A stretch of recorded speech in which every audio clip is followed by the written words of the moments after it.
L'irrigation de Limbo Nord. Une réalisation du programme d'appui institutionnel et opérationnel au secteur agricole Payosa exécuté par Enabel pour la population burundaise sur financement du Royaume de Belgique et avec l'appui technique de Cher. Au cœur de l'Afrique centrale, la région naturelle de Limbo Nord se situe dans le nord-ouest du Burundi, le long de la frontière avec la République démocratique du Congo, au sud du Rwanda et au nord du lac Tanganyika. Cette région ne comporte pas de villes importantes et la population, en grande majorité rurale, vit de l'agriculture et de l'élevage.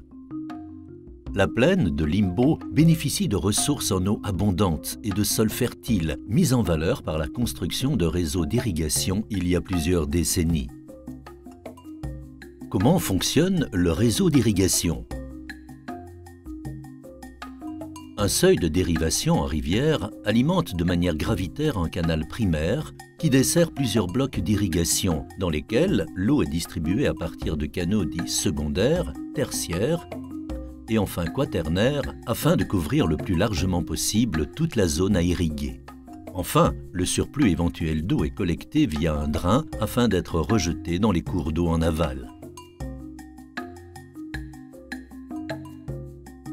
Le projet d'irrigation de Limbo Nord.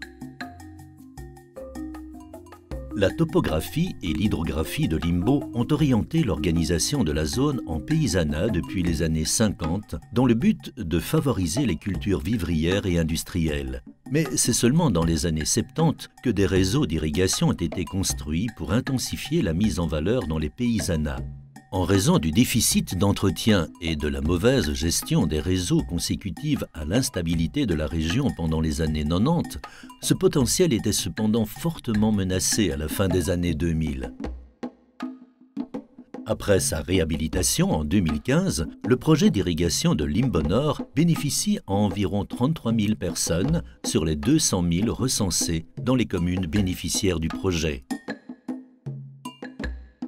Il s'étend sur 2745 hectares à travers plus de 150 km de réseaux de canaux alimentés par la Nyamagana et la Nyakagunda, deux affluents de la Ruzizi qui relient le Kivu au Tanganyika.